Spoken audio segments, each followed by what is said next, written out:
Welcome. And now deploy, Squirm Squad. Sure. Ready, Wow, dude. wow. I've actually managed to get out of headquarters trouble-free. Oh jeez, another emergency all. Speaking of emergencies, Dwibs. Yeah. Yeah, there's Also- something also- popping out of the emergency hole, which may eat your face if you're not careful. No, don't worry about that. That was my lunch from last week. That became sentient in 8 people's faces. Don't worry. What, Joe? It's like that Yu-Gi-Oh! I think it's Ritual monster card, the burger, that it's treated as a warrior monster. Oh god. Not to worry, Jova. All I've got to do is cast you plus that red button over there. The big red button over there? Yes. Okay. Ooh, what does this? And there we go. The evil threat has been incinerated by my huge fist. Dwibs, how did your lunch become sentient? Remember those radiation. This is not the Goosebumps Loops, you get the wrong place. Well, do you have any better explanations? I don't know. Talk about a nuclear A fallout. wizard did it, I don't know. Well, actually, the thing is, we did have wizards in our squad at one point. They were all executed by. Jesus Christ, these things are persistent. Unfortunately, they were all executed by high command out of fear that the wizards would be turncoats and join. It's like in that Ralph Bashki. I think it's a. I don't remember if it's a short. Voldemort doesn't exist. I forgot if it's a short or a movie. That Ralph Bashki short where the Oh yeah, might as well explain this. Yeah, see, here's the thing. When I do a perfect reload where I hit that small little white zone, Yeah.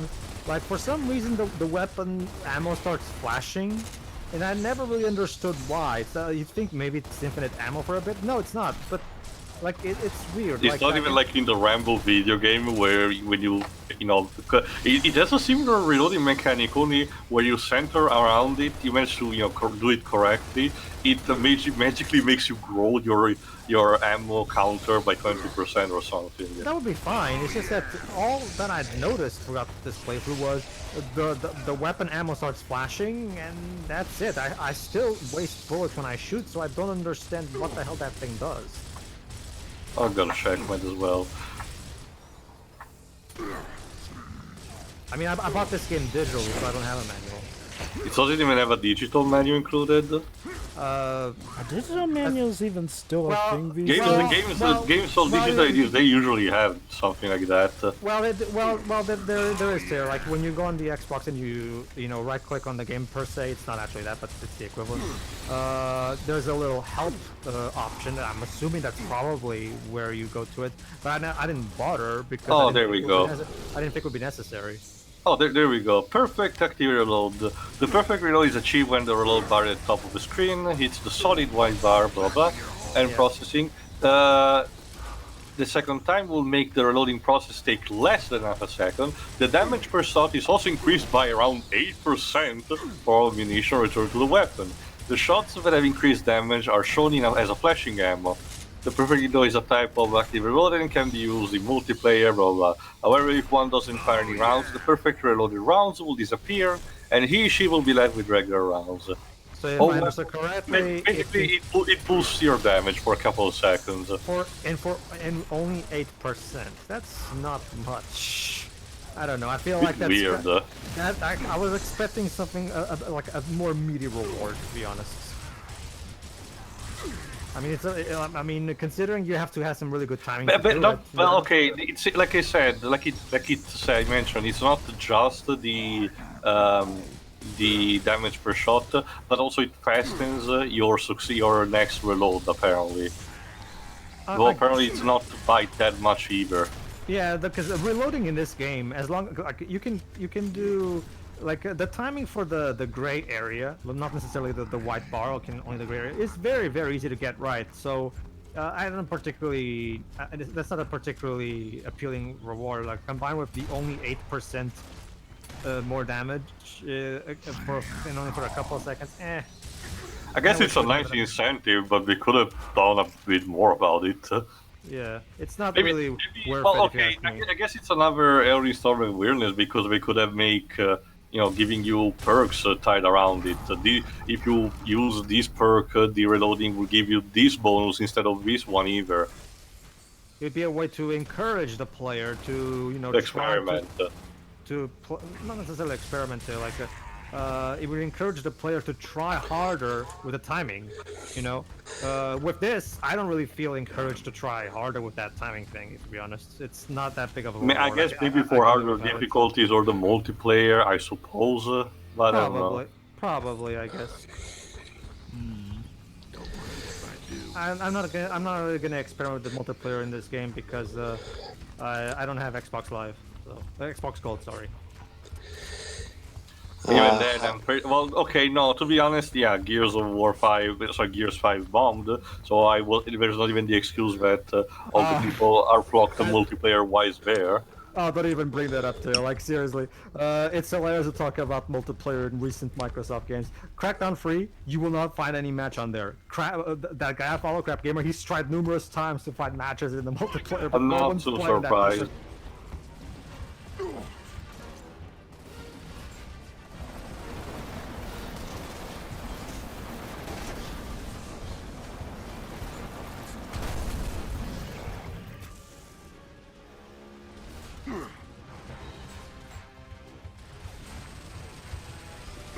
To give you an idea, apparently you can still find matches in Gears Free, which is going to come out in 2011.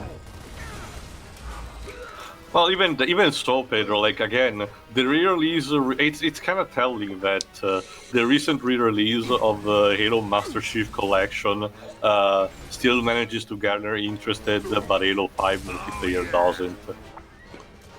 Well, that's because the Master Chief Collection includes the Bungie trilogy, aka the games that people actually like. Well, even more recently, when the time is recording, where they added Halo Reach, that was also a popularity boost, considering how well regarded the game manages to be. Sure. As for Gears 5, it's basically as for Gears 5, you can still find matches in it, but the game is over the weeks has been dropping. Again, check Shepard's Gaming's videos if you want more. What about Sea of Thieves? Is it still? I know that it's multiplayer. It's different in how it works compared to a shooter multiplayer. But again, from what I heard, thanks to the improvements of the updates and all, the community is still present there or something. I guess so. I haven't been following. From what I've heard, the community is in a, let's call it a stable condition. There hasn't really been any notable increase, but they managed to keep themselves from dying out like Crackdown 3 and Gears of War 5 are. It's not. That's the thing here. The problem. Crap dropped out from playing that game because, as he puts it, the PC players ruined it for him because there was because that game has crossplay with PC gamers. A lot of hackers have gone out and completely ruined the game for Xbox on it because basically if you use you can very easily use trainers and other tools on PC to cheat the game and do things that you wouldn't be able to do fairly, and it can basically ruin the multiplayer for a lot of people. It's again, it's one of those things where, like for example, here's another thing. Speaking of that, like what's one of the primary complaints from Gears fans in the Gears forums when it comes to Gears 5? They want the multiplayer to give you the option to not crossplay with PC. Why? Because PC players can use a keyboard and mouse. For those who are not familiar with shooters, basically when you play a shooter with the mouse, you literally use your pointer to aim, which is incredibly more precise than an analog stick could ever be, which means it's an unfair advantage against Xbox owners. And yes, I am aware that you can plug in a mouse onto the Xbox One. I get that. Wait, but you can plug in a mouse to the Xbox One? Well, Drova, it has been a thing since true. I know about the USB stuff, but okay, I know that it has a USB port and all, but I didn't know that you could actually use a mouse to function as a mouse with the Xbox One controller. You can, Joe. Well, remember, Joe, it's a Microsoft console, so obviously has Windows technology in it. Well, I can imagine it would be extremely awkward to actually play with that. Tell me about it. Yeah, because console gamers don't get me wrong. I'm sure there's console gamers out there who use keyboard and mouse in specific games. That's cool. But most console gamers, let's face it, they use controllers. So yeah, it can would kill you, Coalition, to just give the option to not crossplay, so that the PC players do not unfairly demolish the console player. You know, because again, you can turn more like have dedicated servers. It's just that easy to do, I guess. Here's another one too. Gears 4. Sorry, aware. Affirmative. They're taking defensive action. Oh shit. Uh-oh. Delta out. There you go. All right, here's another one too. Gears 5 is 60 FPS on the Xbox One X and on the PC version. Okay. You know?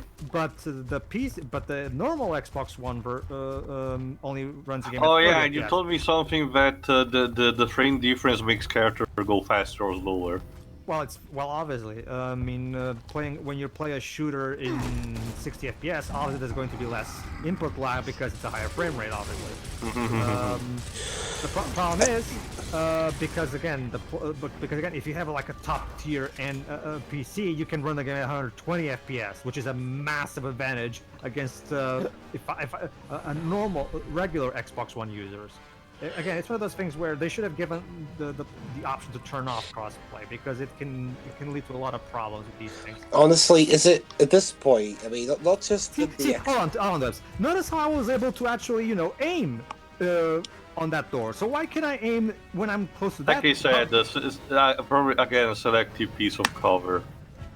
That shouldn't be the thing, though. This is a cover-based shooter. If there's one thing that should work flawlessly, it's the cover-based mechanic. More like if you don't want to make that piece of cover that makes you shoot from there, don't make it a piece of cover entirely. Don't make Phoenix be able to actually get cover at first from there.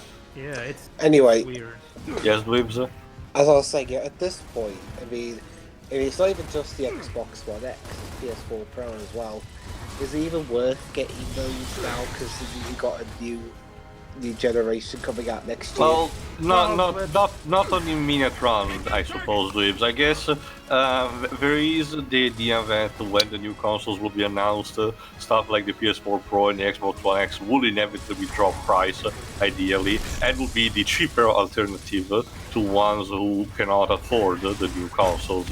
And one of the golden rules also, always be wary of consoles at launch. Yeah, like Brent, listen to Brent Floss' song about it, it's perfect. Well, He made a song about that, cute. Well, I did get the Nintendo Switch at launch. Well, yeah. Well, not at launch, like when Odyssey came out, but yeah. Wait, you got it when Odyssey came out? Dwibs, that is... Yeah, well, remember, he actually said it to us. Okay, Dwibs, No, that's I not got it. launch. No, I got it at launch. When it came I out. mean me. I got it when Odyssey came. He got it on. Web's got it on launch. Well, Okay, I was Joe, talking about have Dwibs then. well, I have a Wii U, so there was no need for me to buy a Switch for Breath of the Wild. Anyway, no, that's yeah. the thing, guys. See, here's the thing, guys. The PlayStation 4 Pro released in 2016, 3 years after the original PS4 release, so that was a fine enough 3-year bumper. Whereas the problem with Microsoft is that they've released so much pieces of hardware. Remember, there was the OG Xbox One in 2013, the one that I'm using right now. The Xbox One S, then the Xbox One X. Then the Xbox One Sad Edition. Yes. Like, we've gotten 3 new versions of the Xbox One with so little first-party releases to show off. Don't just teleported. No, that was a jump cut, I think. Or was it? I forgot. Well, whatever. It was fun. Go on. No, like they announce more pieces of hardware than they do announce AAA games. You think they were purchasing those consoles? You think they were the hardware equivalent to Capcom, who love to re-release the same game over and over again? Again, it's one of those things. Again, I think Crack Gamer put it best when it comes to people. Okay, you wanna have double-A cartoony games? That's perfectly fine. But here's the thing. What's the point of the Xbox One X if you're not actually going to make a game that takes advantage of it? You know?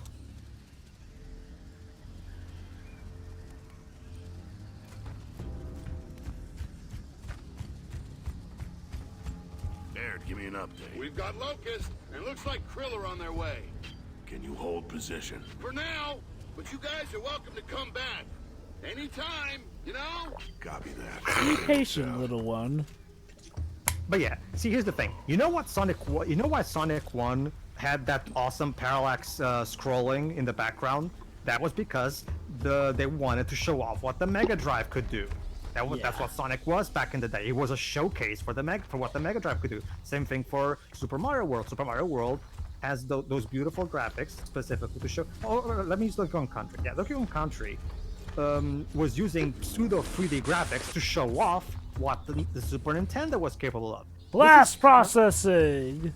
Yeah, this is how it's always been. The job of the first party studios is to basically be the showcase,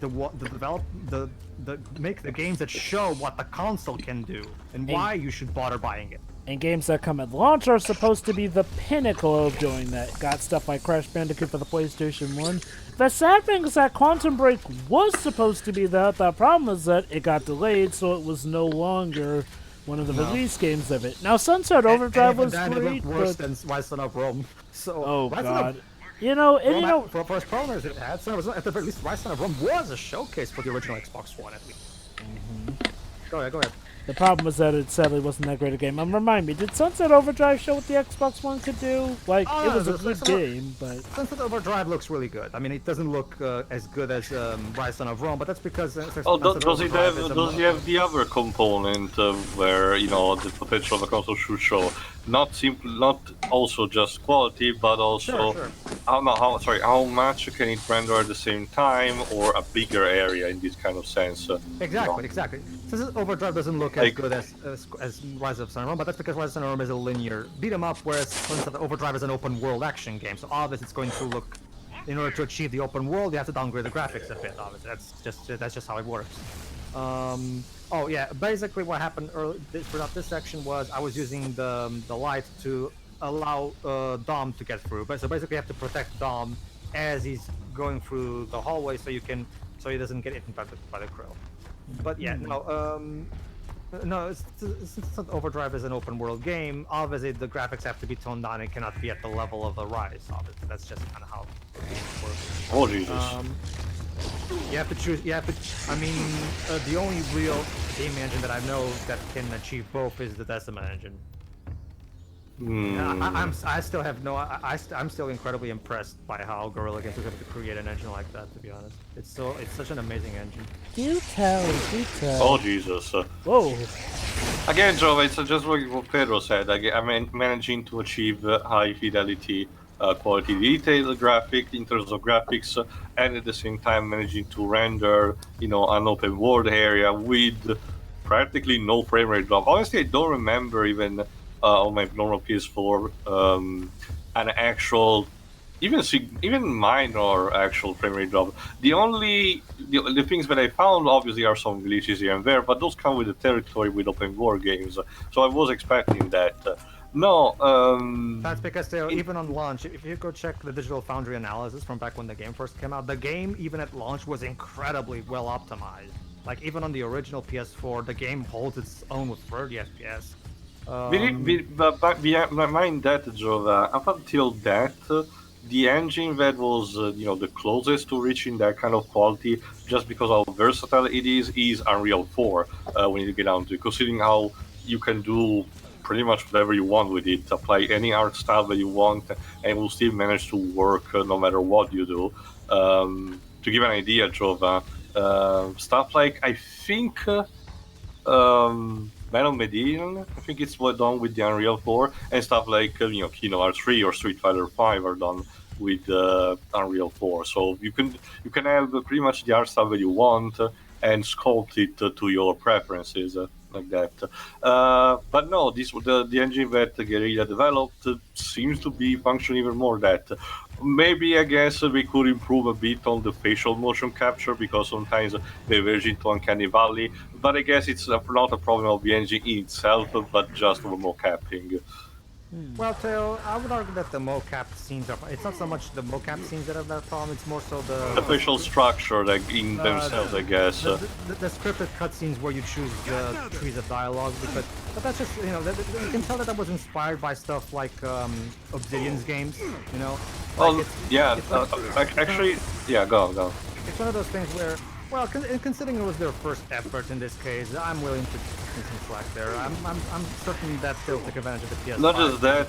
Not just that. Before that, again, Guerrilla was mostly famous on the Lonely Killzone, which, were aside from your protagonist, most of the other characters had a mask on their face, so it wasn't exactly material where you were seeing, you know, facial features all the time. Back there. All right, so now we need to get back there. So let's get. No, I'm not even. Oh, no, I'm someone not. is tapping. Go on. No, I'm not even kidding. Like, Horizon Zero Dawn is the most technically impressive game I've ever played. Technically impressive. Like, Really? No, just playing it blows my mind how the hell they were able to accomplish something like this, even on the OG PS4. Like the game looks absolutely drop dead gorgeous. It's such an awesome, lively world, open world game full of stuff to do, and it holds steady in the frame rate. It's an incredible. Yeah, again, like I said, I don't remember encountering any particular frame drops, even on a minimal level. Me neither. I'll admit, Horizon Zero Dawn was a pretty good Christmas gift that I got. And there we go. It helps to drum that I'm it's using that genre. Oh, sorry, go on. Again, I'm still hoping that the sequels allow me to jump over these things without having to first cover and then jump. You know, it's a necessary extra step. It's been a while since I've played them, but if I recall correctly, they do improve on a lot of that stuff.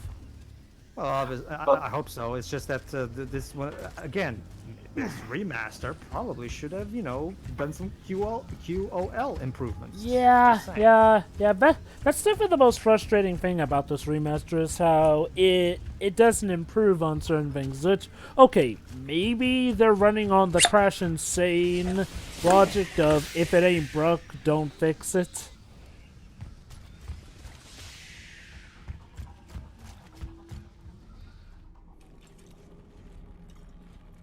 Hey, you state your name. Yeah. Your mama fucked me.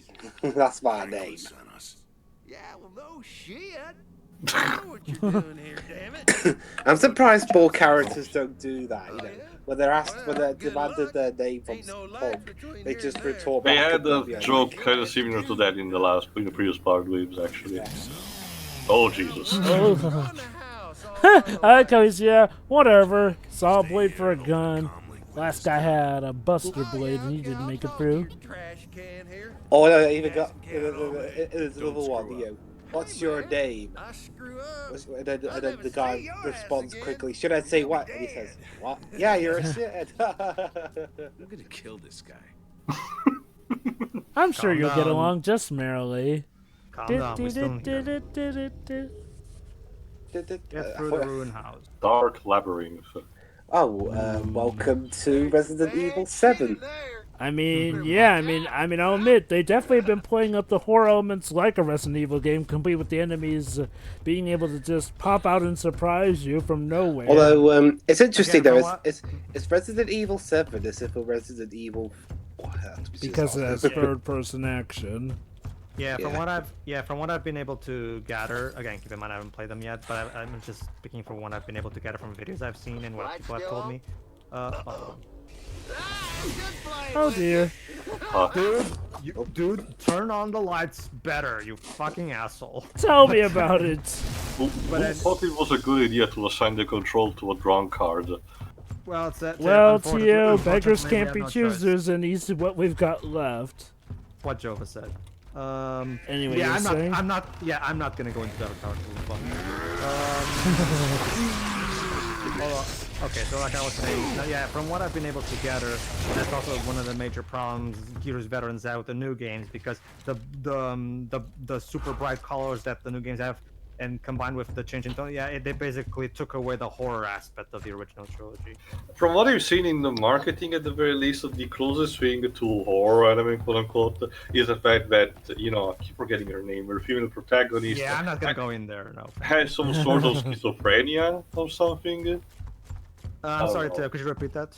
No, the only quote-unquote horror element that I saw through the marketing is the fact that, sorry, I keep forgetting her name, the female protagonist has some sort of schizophrenia.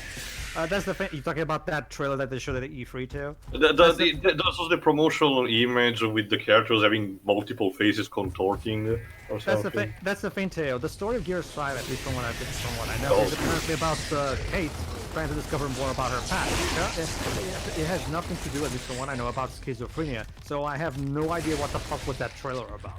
It's basically their brand of trying to promote a different and better story than what we actually got.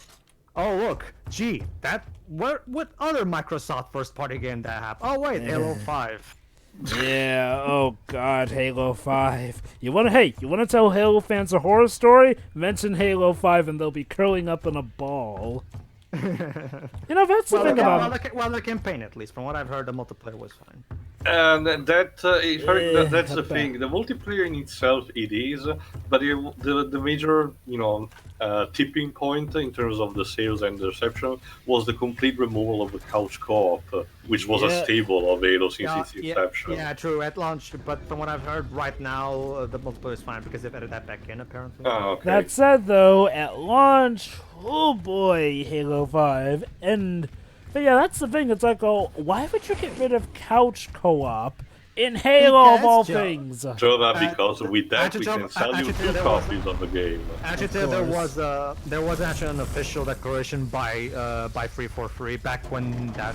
Let me actually get the link just to make sure. I think we just talked about that in his review. Let me just get a link to it just to make sure I have the percentage. You guys keep going. But yeah, Halo 5 is without a doubt one of the quintessential examples of how you do not treat your flagship franchise. Like, imagine if Mario got a terrible game, or imagine if... Joe, but Mario technically has had some crap games. Like... Well, okay, with mainline titles, not some stuff like Mario Time Machine or something. Jova said crap games, not main games. So. Well, okay. I do mean mainline actual games, because, stuff like Mario's Time Machine or whatnot, those were spin-offs, and mind you, those were spin-offs not even developed internally by Nintendo. By that logic, Dweeb's Hotel Mario is the worst Mario game. Oh, joy, Hotel Mario. Well, it's got I'll be there. Games, so. You fucking kids and your iPhones. How do you people survive without weapons to just smart aleck talk people? Yeah, there's an entire flying swarm of beasts that is trying to kill you if you're in the dark. Maybe the smart aleck talk is a turnoff for them, who knows? I'm over there. But yeah, I mean, Halo 5 is just one of those examples of what happens when you get almost everything wrong. I say almost everything because they did get at least the online multiplayer right. Hooray! That game also was one of the first in the new generation, Microsoft games that introduces, violently the microtransactions aspect. Oh god, screw that. But the biggest problem people have with that is how much it craps on the characters, how much it craps on the campaign is unfortunately one of the major detractors. Okay, look, imagine if Super Mario Sunshine tried to make Mario the actual bad guy and they were serious about it rather than him being framed for it. That's essentially the campaign of Halo 5. Master Chief is supposedly the bad guy, and you have to take him down. Despite the fact they saved the universe, 4 times now? From what I've been able to see here, the official statement by 343 Industries is that the reason there's no split-screen co-op in Halo 5, at least at launch, was because they wanted to keep the game at a steady 60 FPS, apparently for technical reasons. That's really not a good idea on their part. If you have to sacrifice something, sacrifice the 60 FPS. Don't sacrifice something that's been a staple of the franchise up to that point. Not just that, again, it gives instead the impression that either 343, Microsoft, or both of them wanted just a simple excuse to have maximum boosting the actual sales, because in that sense, if you want to play with your friend, he has to get his own Xbox One and his own copy to play. And an Xbox Gold account. Gold account, that too. Anyway, folks, more we found hijinks the to gas ensue. station, so I guess we'll see what happens in the next part. See ya. Ciao.